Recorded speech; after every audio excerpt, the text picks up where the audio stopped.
America's obesity epidemic. It's now estimated as many as 1 in 5 people in this country will die from obesity-related disease. What's significant about that number is that it's 3 times higher than previous estimates.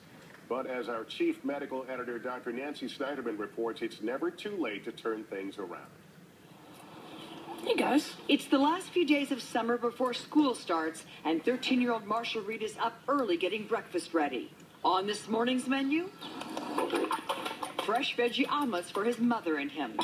Eating healthy, it makes me feel so good that I don't want to go back to my old ways. Marshall has worked hard to control his weight, which is important in light of today's study suggesting obesity causes more deaths than previously recognized. In an eye-opening new report, researchers studied men and women between the ages of 40 to 85 over a 20-year period.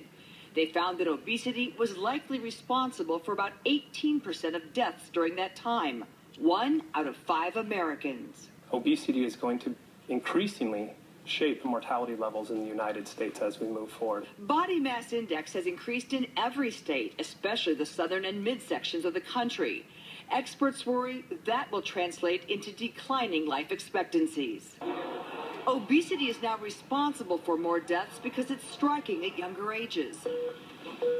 The toll from years of being overweight, increased risk of heart disease, diabetes, stroke, and certain cancers. 3 years ago, Marshall decided he had to lose weight and wanted to share his journey on YouTube. I am doing this because I have a weight problem, and I need to address this weight problem. If I do not address it, some things might happen. Marshall wants to inspire other kids and has collaborated with his mother, Alex, on a kid-friendly cookbook. And in the process, he's lost weight, hoping to buck a deadly trend. On top of this study today, the CDC released numbers that obesity rates are plateauing in adults in some states. But personally, I think that's a false sense of security because the rates are already too high in this country. So for the first time in human history, people aren't dying of starvation or dying because we have an overabundance of food that's not particularly good for us, Lester. So as I'm watching, I got hung up on that life expectancy. Right. I think we've all been kind of led to believe that we're living longer in general. You're talking about turning that clock back. And we are living longer depending on where you live. But if you live in some parts of the South, in McDowell, West Virginia, not too long ago, we talked about people, the average age is 65. That rivals some African countries.